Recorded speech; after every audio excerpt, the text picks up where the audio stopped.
എൻ്റെ പേര് ഫ്രാങ്ക്ലിൻ. ഞാൻ എറണാകുളം ജില്ലയിൽ കണ്ടക്കടവ് പുത്തൻതോട് എന്ന് പറയുന്ന സ്ഥലത്ത് നിന്നാണ് വരുന്നത്. ഞാനൊരു മത്സ്യത്തൊഴിലാളിയാണ്. ഞാൻ 2023 ജൂലൈ 4 തീയതിയാണ് ഉടമ്പടി എടുക്കുന്നത്. ഒക്ടോബർ 15 ഞാൻ ഉടമ്പടി പുതുക്കി. ഞാൻ ഉടമ്പടി എടുത്തപ്പോൾ നിയോഗം വെച്ച് പ്രാർത്ഥിച്ച പ്രധാന കാര്യങ്ങളിലൊന്ന്, എനിക്ക് വിട്ടുമാറാത്ത തുമ്മലും ജലദോഷവും, ആ അസുഖം കൊണ്ട് ഞാൻ വളരെയധികം ബുദ്ധിമുട്ടുന്ന ഒരാളായിരുന്നു. എനിക്ക് ദിവസവും ബ്രോക്കാസ്റ്റൽ എന്ന് പറയുന്ന ഒരു ഗുളിക, ഡോക്ടർ തുമ്മൽ വിട്ടുമാറാതെ വന്നപ്പോൾ എനിക്ക് എഴുതി തന്ന ആ ഒരു ഗുളിക, അത് കഴിക്കാതെ എനിക്ക് പുറത്തിറങ്ങാൻ പറ്റില്ല. ഞാൻ വെളുപ്പിന് ജോലിക്ക് പോകുന്നതിന് മുമ്പ് ആ ഗുളിക 6 രൂപ വിലയുള്ള ഒരു ഗുളിക കഴിച്ചിട്ടാണ് ഞാൻ ദിവസവും ജോലിക്ക് പോകുന്നത്. ഞാൻ ഉടമ്പടി എടുത്തതിന് ശേഷം ഞാൻ ആ ഗുളിക കഴിക്കുന്നത് പൂർണ്ണമായും നിർത്തി. എനിക്ക് ഒരു ദിവസം പോലും പിന്നെ ആ ഗുളിക കഴിക്കേണ്ടതായിട്ട് വന്നിട്ടില്ല. ഞാൻ സാധാരണ പുറത്തിറങ്ങുമ്പോൾ ഉടമ്പടി എടുക്കുന്നതിന് മുമ്പ് ഈ അസുഖം കാരണം ഞാൻ തുമ്മിക്കഴിഞ്ഞാൽ നിർത്താതെ കുറേ അധികം സമയം തുമ്മും. പിന്നെ എൻ്റെ മൂക്കിൽ നിന്നിങ്ങനെ വെള്ളം ഇറ്റിട്ടുകൊണ്ടിരിക്കും. ഒരു കൂട്ടത്തിൽ പോലും എനിക്ക് ഒരു ഫംഗ്ഷന് പോലും പോകാൻ പറ്റാത്ത വിധം ഞാൻ വളരെയധികം ബുദ്ധിമുട്ട് അനുഭവിച്ചിട്ടുണ്ട്. ജോലി ചെയ്യുന്നതിനിടയിലും ഇതേപോലെ കൂടെ അടുത്തടുത്ത് നിന്ന് ജോലി ചെയ്യുന്ന ആളുകൾക്ക് വളരെയധികം ബുദ്ധിമുട്ട് എന്നെക്കൊണ്ട് അനുഭവപ്പെട്ടിട്ടുണ്ട്. അങ്ങനെ ഞാൻ ഈ ഉടമ്പടി എടുത്തു കഴിഞ്ഞപ്പോൾ ഈ ഗുളിക കഴിക്കാതെ തന്നെ ആ രോഗത്തിൽ നിന്ന് എനിക്ക് സൗഖ്യം നൽകി മാതാവ് എന്നെ കാത്തു രക്ഷിച്ചു. പിന്നെ ഞാൻ മത്സ്യബന്ധനത്തിന് കൊച്ചിയിൽ നിന്ന് പോകുന്ന അബിയ എന്ന് പറയുന്ന ഒരു വള്ളത്തിൽ, ഇൻബോർഡ് വള്ളത്തിലാണ് ഞാൻ മത്സ്യബന്ധനത്തിന് പോയിക്കൊണ്ടിരുന്നത്. ഒക്ടോബർ 30 തിങ്കളാഴ്ച, 2023 ഒക്ടോബർ 30 തിങ്കളാഴ്ച എൻ്റെ വീടിൻ്റെ തൊട്ട അയൽവക്കത്ത് ഒരു മരണമുണ്ടായിരുന്നതിൻ്റെ പേരിൽ ഞാനന്ന് മത്സ്യബന്ധനത്തിന് പോയിട്ടില്ലായിരുന്നു. കടലിൽ മത്സ്യബന്ധനത്തിന് പോകുന്ന വള്ളങ്ങൾ കേരളത്തിൽ എവിടെ വേണമെങ്കിലും പോയി മത്സ്യബന്ധനം നടത്താം എന്നുള്ള ഒരു ഇതുണ്ട്. അപ്പോൾ അതുകൊണ്ട് കൊച്ചിയിൽ നിന്ന് മത്സ്യബന്ധനത്തിന് പോയിട്ട് മത്സ്യമൊന്നും കിട്ടാതെ തോട്ടപ്പള്ളി എന്ന് പറയുന്ന സ്ഥലത്താണ് ഞങ്ങളുടെ വള്ളം ഒക്ടോബർ 30 വള്ളം പിടിച്ചത്. അന്ന് വള്ളത്തിൽ നിന്ന് വള്ളം പണി കഴിഞ്ഞ് പോരുമ്പോൾ വള്ളത്തിൽ ശ്രാങ്ക് എന്നെ ഫോണിൽ വിളിച്ച് പറഞ്ഞ്, ഫ്രാങ്ക്ലിൻ ചേട്ടൻ ഇന്ന് മരണമായതുകൊണ്ടാണ് ഇന്ന് ലീവ് പറഞ്ഞതെന്നറിയാം. നാളെ നമ്മുടെ വള്ളം പണിക്ക് പോകണമെങ്കിൽ നമ്മുടെ വള്ളത്തിൻ്റെ കാരിയർ വള്ളം ഓടിക്കാൻ വേറെ ആരുമില്ല. കാരിയർ ഓടിക്കുന്ന ചേട്ടൻ നാളെ അയാളുടെ വീട് പണി തുടങ്ങുന്നത് കൊണ്ട് ലീവ് പറഞ്ഞിരിക്കുകയാണ്. വള്ളത്തിൽ കാരിയർ വള്ളം ഓടിക്കാൻ ഇനി ഫ്രാങ്ക്ലിൻ ചേട്ടൻ മാത്രമേ ഉള്ളൂ. ഫ്രാങ്ക്ലിൻ ചേട്ടൻ വന്നില്ല എന്നുണ്ടെങ്കിൽ നാളെ നമുക്ക് വള്ളം പണിക്ക് പോകാൻ പറ്റില്ല. അതുകൊണ്ട് ഒരു കാരണവശാലും നാളെ ഫ്രാങ്ക്ലിൻ ചേട്ടൻ മുടങ്ങരുതെന്ന് പറഞ്ഞിട്ടുണ്ടായിരുന്നു. ഇപ്പോൾ രാത്രികാല മത്സ്യബന്ധനമാണ് കൂടുതലുമായിട്ടും നടക്കുന്നത്. അതുകൊണ്ട് കൊച്ചിയിൽ നിന്ന് തോട്ടപ്പള്ളിയിൽ എത്തിയതിന് ശേഷം വേണം നമുക്ക് മത്സ്യബന്ധനത്തിന് പോകാൻ. അതുകൊണ്ട് ഒക്ടോബർ 30 രാത്രി തന്നെ നമുക്ക് കൊച്ചിയിൽ നിന്ന് വണ്ടി വിട്ട് പോരണം. അതുകൊണ്ട് ഫ്രാങ്ക്ലിൻ ചേട്ടൻ 30 രാത്രി 10 മണിക്ക് മുമ്പ് ബസ് സ്റ്റോപ്പിൽ ഉണ്ടാവണമെന്ന് എന്നോട് പറഞ്ഞിട്ടുണ്ടായിരുന്നു. ഞാനതനുസരിച്ച് അന്ന് 9:30 കഴിഞ്ഞപ്പോൾ തന്നെ ബസ് സ്റ്റോപ്പിൽ വന്ന് വണ്ടി കാത്ത് നിന്ന് വണ്ടി വന്നപ്പോൾ വണ്ടിയിൽ സീറ്റൊന്നുമില്ലായിരുന്നു. വണ്ടി നിറച്ച ആളായിരുന്നു. ഞാനങ്ങനെ വണ്ടിയിൽ കയറി ഇവിടെ തോട്ടപ്പള്ളി വരുന്നവരെ യാത്ര ചെയ്ത് ബുദ്ധിമുട്ടിയാണ് ഞാൻ വന്നത്. 2 മണി വെളുപ്പിന് വള്ളം കടലിലേക്ക് പോയി. വള്ളം കടലിൽ ചെന്ന് ഒരു അരമണിക്കൂറിലധികം ഓടിക്കഴിഞ്ഞപ്പോൾ ഞങ്ങൾ മീൻ കണ്ട് വല ഇറക്കി. മത്സ്യബന്ധനത്തിൻ്റെ എല്ലാ ഇതും കഴിഞ്ഞ് വല കയറി ഞങ്ങൾ യാത്ര തുടർന്നപ്പോൾ മീൻ വളരെ കുറവായതുകൊണ്ട് കൊച്ചിയിലേക്ക് പോകാമെന്നുള്ള തീരുമാനം വന്ന്. അങ്ങനെ അന്ന് കാരിയർ വള്ളത്തിൽ ആയിരുന്ന ഞാൻ, കാരിയർ വള്ളം എന്നെ കൂടാതെ വള്ളത്തിൽ 4 പേര് കൂടി ഉണ്ടായിരുന്നു. ഞങ്ങൾ 5 പേരും ഈ വള്ളം ഓടുന്ന സമയത്ത് വലവള്ളത്തിൻ്റെ പുറകിൽ കാരിയർ വള്ളം കെട്ടിയിടുകയാണ് പതിവ്. അങ്ങനെ കാരിയർ വള്ളം കെട്ടിയിട്ടുണ്ട്. തോട്ടപ്പള്ളിയിൽ നിന്ന് കൊച്ചിയിലേക്ക് വള്ളം പോയപ്പോൾ ഈ രാത്രി മുഴുക്കെ ഉറക്കം നിന്ന ക്ഷീണം കൊണ്ട് ഞങ്ങൾ 5 പേരും കിടന്നുറക്കമായി. കുറേ ദൂരം കൊച്ചിയിലേക്ക് പോയത്, കുറേ ദൂരം ചെന്ന് കഴിഞ്ഞപ്പോൾ ഇടയ്ക്ക് വള്ളം സ്ലോ ചെയ്ത് ഞങ്ങൾക്ക് ഭക്ഷണം തന്നു. നേരം വെളുത്ത് കഴിഞ്ഞാൽ ഞങ്ങൾ വള്ളം കൊച്ചിയിലേക്ക് ഓടുന്നത്. കുറേ ദൂരം ചെന്നതിന് ശേഷം ഞങ്ങൾക്ക് ഭക്ഷണം തന്നു. ആ ഭക്ഷണം കഴിച്ചിട്ട് ഞങ്ങൾ വീണ്ടും വള്ളം ഓടിച്ച് ഞങ്ങൾ വള്ളം കൊച്ചിയിലേക്ക് വീണ്ടും പോയിക്കൊണ്ടിരിക്കുകയും കുറേ അധികം ദൂരം ചെന്ന് കഴിഞ്ഞ് കൊച്ചിയിലേക്ക് എത്താനായിട്ട് കഷ്ടിച്ചൊരു 20 മിനിറ്റ് കൂടി വെള്ളം ഓടിയാൽ മതി. ആ സമയത്ത് എനിക്ക് പെട്ടെന്ന് മൂത്രം ഒഴിക്കണമെന്ന് തോന്നി. ഞാൻ എഴുന്നേറ്റ് വള്ളത്തിൻ്റെ പുറകുവശത്തേക്ക് മൂത്രം ഒഴിക്കാൻ പോയപ്പോൾ അബദ്ധത്തിൽ എൻ്റെ കാല് തന്നെ ഞാൻ കടലിലേക്ക് തെറിച്ച് വീണു. അപ്പോൾ എൻ്റെ കൂടെ വള്ളത്തിലുണ്ടായിരുന്ന വള്ളത്തിലുണ്ടായിരുന്ന മറ്റ് 4 പേര് നല്ല ഉറക്കമായതുകൊണ്ട് ഞാൻ വെള്ളത്തിൽ വീണതൊന്നും അവരറിഞ്ഞില്ല. കടലിൽ വീണ ഞാൻ ആദ്യം ഒന്ന് മുങ്ങിപ്പോയിട്ട് ഞാൻ പൊങ്ങി വരുമ്പോഴേക്കും വള്ളം കുറേ ദൂരെ എത്തിയിരുന്നു ഓടി. അപ്പോൾ ഞാൻ വാവിട്ട് നിലവിളിച്ചെങ്കിലും വള്ളത്തിലുള്ള ആളുകൾ ആരും അറിഞ്ഞില്ല. എൻ്റെ കരച്ചിലൊന്നും ആരും കേട്ടില്ല. അങ്ങനെ ഞാൻ കുറേ ദൂരം ഞാൻ നീന്തി കഴിഞ്ഞപ്പോൾ എൻ്റെ തുടയുടെ മസിൽ കയറി പിടിച്ചിട്ട് എനിക്ക് പിന്നെ നീന്താൻ പറ്റാത്ത അവസ്ഥയായി. അപ്പോൾ വള്ളം കരയിൽ നിന്ന് ഒരുപാട് പടിഞ്ഞാറ് ഞങ്ങളുടെ ആ ഒരു രീതിയിൽ പറഞ്ഞാൽ ഒരു 5 ആൾ താഴ്ച, ആ 5 ആൾ താഴ്ചയിൽ എന്ന് പറയുന്ന അവിടെ നിന്നും പെട്ടെന്നൊന്നും ഒരു മനുഷ്യന് എത്ര നീന്തലറിയാവുന്ന ഒരാൾക്കാണെങ്കിലും നീന്തി കര വരാനൊന്നും പറ്റില്ല. അപ്പോൾ ഒരു കാരണവശാലും കരയിലേക്ക് നീന്തി രക്ഷപ്പെടാൻ പറ്റില്ലെന്ന് എനിക്കറിയാം. ഞാൻ ചുറ്റിനും നോക്കിയിട്ട് കടലിലടുത്തങ്ങ് ഒരു വള്ളക്കാർ പോലും ഇല്ല.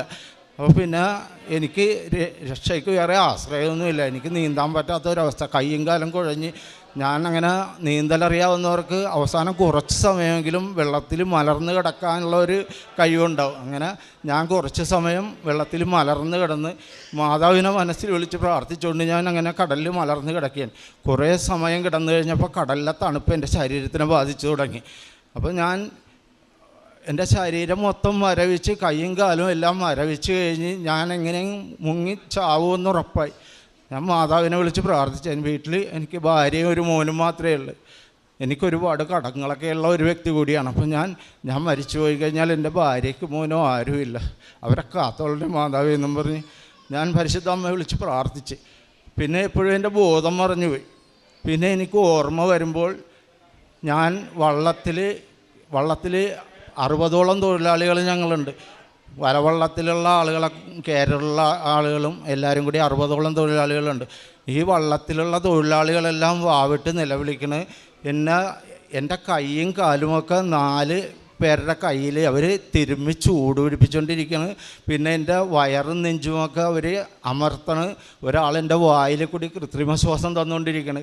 ഇങ്ങനെ ഒരു അവസ്ഥയിലാണ് എനിക്ക് ബോധം കിട്ടണത്. അപ്പോൾ ബോധം കിട്ടണമെങ്കിലും എനിക്കൊന്നും സംസാരിക്കാൻ പറ്റില്ല. എൻ്റെ കണ്ണ് തുറയില്ല.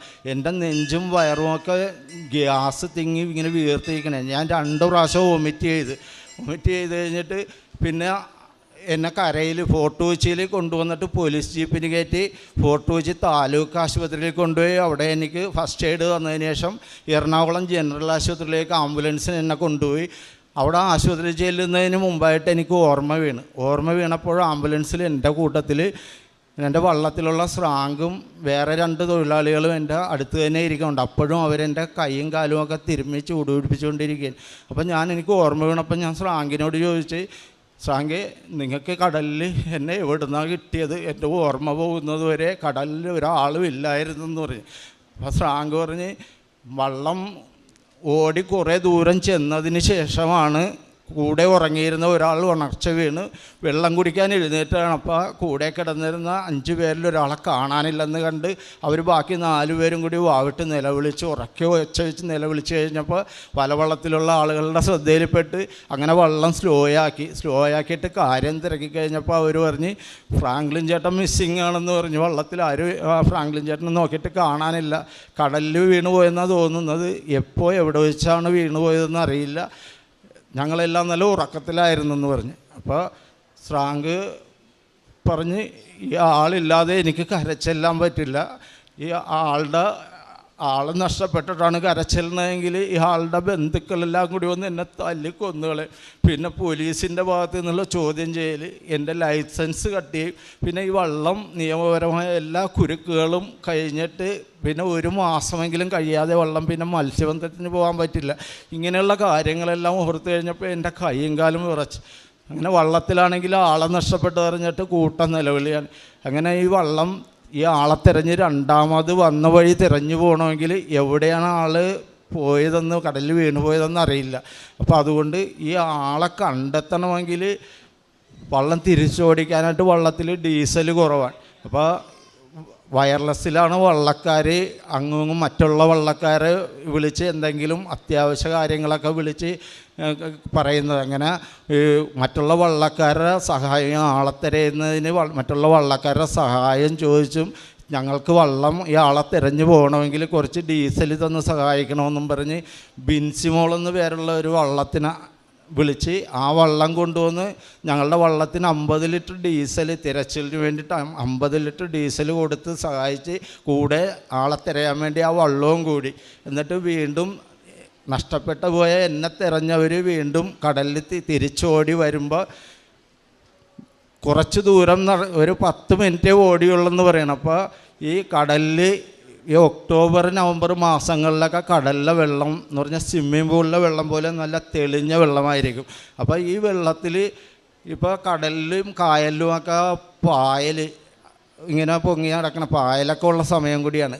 അപ്പോൾ വള്ളം ഓടി വരുമ്പോൾ 2 ചെറിയ കെട്ട് പായൽ കടലിൽ കിടക്കുന്നതിൻ്റെ അടുത്ത് വള്ളം ഓടി വരുമ്പോൾ ഞാൻ അന്ന് പണിക്കിട്ടിരുന്ന ഒരു റോസ് കളർ ഷർട്ടാണ്. അപ്പോൾ ഈ വള്ളത്തിൽ നഷ്ടപ്പെട്ട ആളെ തിരയാൻ വേണ്ടിയിട്ട് ആളുകളെല്ലാം വള്ളത്തിൻ്റെ മുൻവശം എല്ലാവരും നോക്കി നിൽക്കുകയും, അപ്പോൾ ഈ വള്ളത്തിലുള്ള ആളുകൾ ഈ വള്ളം ശരിക്കും ഞാൻ വെള്ളത്തിൽ കിടന്ന ആ നേരെയാണ് ഓടി വരുന്നത്. ഓടി വന്ന് എൻ്റെ അടുത്ത് വള്ളം എൻ്റെ മുട്ടിയില്ലെന്നുള്ള രീതിയിൽ എൻ്റെ നേരെ ഓടി വരുമ്പോൾ ഈ എൻ്റെ ഷർട്ടിൻ്റെ കളറാണ് എനിക്ക് നെറുകയിൽ കഷണ്ടിയായി മുടിയില്ലാത്തത് കൊണ്ട് അകലക്ക് എന്നെ കാണാൻ പറ്റില്ല. പിന്നെ എൻ്റെ ബോഡി വെള്ളത്തിന് മുകളിലല്ല, ഞാൻ നേരെ കീഴ്പോട്ട് ആരോ എന്നെ താങ്ങി നിർത്തിയ അവസ്ഥയിൽ നേരെ കീഴ്പോട്ട് എൻ്റെ മൂക്കിന് മുകളിൽ മാത്രമേ ഈ കടലിൽ മുകളിലുള്ളൂ. താഴെ ആരോ താങ്ങി പിടിച്ച് നിർത്തിയ അവസ്ഥയിൽ ഒരാൾക്ക് കടലിൽ പോയി ജോലി ചെയ്ത് ശീലമുള്ള കടലിൽ പോകുന്നവർക്കറിയാം, നീന്തി നിൽക്കാമെന്നല്ലാതെ കടലിൽ വെറുതെ ഒരാൾക്ക് നിൽക്കാൻ പറ്റില്ല. അങ്ങനെ ഒരവസ്ഥയിൽ കൈയും കാലും തളർന്ന് മരവിച്ച ഒരാൾ കൈയും കാലും ഒന്നും അനക്കാതെ കടലിൽ നിൽക്കുന്ന ആ ഒരു പൊസിഷനിൽ മൂക്കിന് മുകളിൽ മാത്രം വെള്ളത്തിന് മുകളിലുണ്ട്.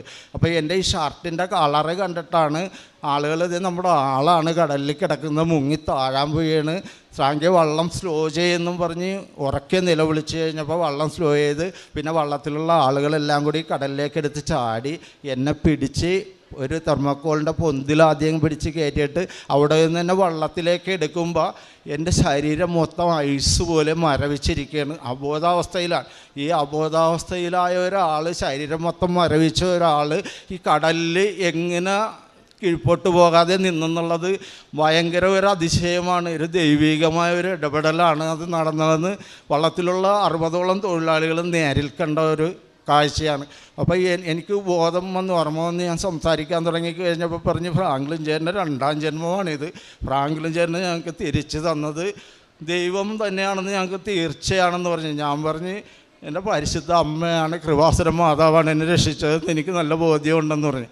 അപ്പോൾ ഞാൻ ഈ സംഭവം കഴിഞ്ഞ് ആശുപത്രിയിൽ നിന്ന് ഞാൻ എൻ്റെ എല്ലാ ടെസ്റ്റും കഴിഞ്ഞ് എനിക്കൊരു കുഴപ്പമില്ലെന്ന് ഡോക്ടേഴ്സ് പറഞ്ഞു കഴിഞ്ഞപ്പോൾ പിന്നെ ഒബ്സർവേഷനിൽ ഒരു ദിവസമെങ്കിലും കിടക്കാതെ അവിടുന്ന് ഡിസ്ചാർജ് ചെയ്യാൻ പറ്റിയില്ലെന്ന് പറഞ്ഞു കഴിഞ്ഞപ്പോൾ ഞാൻ പറഞ്ഞ് വീട്ടിലെൻ്റെ ഭാര്യ മാത്രമേ ഉള്ളൂ, എൻ്റെ മോൻ മൂന്നാറ് ഒരു റിസോർട്ടിൽ റിസപ്ഷനിസ്റ്റായിട്ട് ഇപ്പോൾ ജോലി ചെയ്യാണ്. അപ്പോൾ എൻ്റെ മോനില്ല, എൻ്റെ ഭാര്യ മാത്രമേ വീട്ടിലുള്ളൂ. എനിക്കിങ്ങനെ ഒരു അപകടം പറ്റിയ വിവരം വീട്ടുകാർക്ക് എൻ്റെ ഭാര്യ ചിലപ്പോൾ അറിഞ്ഞു കാണിയില്ല. ഇനി അഥവാ അറിഞ്ഞിട്ടുണ്ടെങ്കിൽ തന്നെ എനിക്ക് വേറെ അസുഖമൊന്നും ഇല്ലല്ലോ, എനിക്ക് പോകണം. അപ്പോൾ ഡോക്ടർ പറഞ്ഞ് സ്വന്തം റിസ്കിൽ എഴുതി തന്നാൽ മാത്രമേ ഡിസ്ചാർജ് ചെയ്യാൻ പറ്റുള്ളൂ, ഞങ്ങൾക്കങ്ങനെ വിടാൻ പറ്റില്ല, ഒരു ദിവസമെങ്കിലും ഇവിടെ ഒബ്സർവേഷനിൽ കിടക്കണമെന്ന് പറയും. അപ്പോൾ ഞാൻ എൻ്റെ റിസ്കിൽ എഴുതി കൊടുത്താണ് ഡിസ്ചാർജായി. കഴിഞ്ഞ ചൊവ്വാഴ്ച നവംബർ 1-ാം തീയതി ഞാൻ അവിടുന്ന് ഡിസ്ചാർജായി പോന്നു കഴിഞ്ഞപ്പോൾ ഒക്ടോബർ 31-ാം തീയതി ഞാൻ ഡിസ്ചാർജായി പോന്ന്. നവംബർ 1-ാം തീയതി കൊച്ചി എഡീഷൻ മലയാള മനോരമ പേപ്പറിലൊക്കെ ഈ വാർത്ത, കടലിൽ നിന്ന് അത്ഭുതകരമായിട്ട് എന്നെ 3/4 മണിക്കൂറിന് ശേഷമുള്ള തിരച്ചിലിൽ എന്നെ രക്ഷപ്പെടുത്തിയ വാർത്തയും പിന്നെ TV-യിൽ ന്യൂസും എല്ലാം ഉണ്ടായിരുന്നു. അപ്പോൾ എനിക്ക് മാതാവ് തന്ന ഈ ഒരു 2-ാം ജന്മം എനിക്ക് ഇവിടെ വന്ന് സാക്ഷ്യപ്പെടുത്തിയേ പറ്റുള്ളൂ. അപ്പോൾ അതുകൊണ്ട് എനിക്ക് എത്രയും വേഗം ഇവിടെ കൃപാസനത്തിൽ വന്ന് അമ്മയുടെ നടയിൽ വന്ന് ഈ അത്ഭുത സാക്ഷ്യം എനിക്കിവിടെ എല്ലാവരുടെയും മുമ്പിൽ പറയണം. എനിക്ക് 2-ാം ജന്മം തന്ന് എൻ്റെ കുടുംബത്തെ വീണ്ടെടുത്ത പരിശുദ്ധ അമ്മയ്ക്കും തിരുക്കുമാരനും 1000 നന്ദി. എൻ്റെ ദൂതൻ നിങ്ങളോട് കൂടെയുണ്ട്, അവൻ നിങ്ങളുടെ ജീവൻ കാത്തു സൂക്ഷിക്കുന്നു. വിശുദ്ധ ഗ്രന്ഥത്തിൽ ബാറൂക്കിൻ്റെ പുസ്തകം 6-ാം അധ്യായം 7-ാം തിരുവചനമാണ്. കടലിൻ്റെ നടുവിലും താന്നുപോകാതെ ഉയർത്തിപ്പിടിച്ച പരിശുദ്ധ അമ്മയുടെ ജീവിക്കുന്ന സാന്നിധ്യത്തിൻ്റെ പ്രതിരൂപമായിട്ടാണ് ഈ ഫ്രാങ്ക്ലിൻ എന്ന ഈ മകൻ ഇവിടെ വന്ന് നിന്ന് തൻ്റെ 2ാം ജന്മമാണ് എന്ന് പറഞ്ഞ് നമ്മോട് സാക്ഷ്യപ്പെടുത്തുന്നത്. അതുകൊണ്ടാണ് തിരുവചനം പറയുക, എൻ്റെ ദൂതൻ നിങ്ങളോട് കൂടെയുണ്ട്, അവൻ നിങ്ങളുടെ ജീവൻ കാത്തു സൂക്ഷിക്കുന്നു. ഒരിക്കലും സംഭവിക്കാൻ പാടില്ലാത്ത കാര്യങ്ങളൊക്കെയാണ് തൻ്റെ ജീവിതത്തിൽ നടന്നത്. അതായത് ബോധമില്ല, അങ്ങനെയുള്ള ഒരു മനുഷ്യൻ മുഴുവൻ ശരീരം മുഴുവൻ മരിച്ച് മരവിച്ചു, അങ്ങനെ തന്നെ പറയുന്നതാകും ശരി, ആണോ? അപ്പോൾ അങ്ങനെയുള്ള അവസ്ഥയിൽ ഈ മകന് താന്നു പോകാതെ കടലിൽ എങ്ങനെ പൊങ്ങി നിൽക്കാൻ കഴിഞ്ഞു?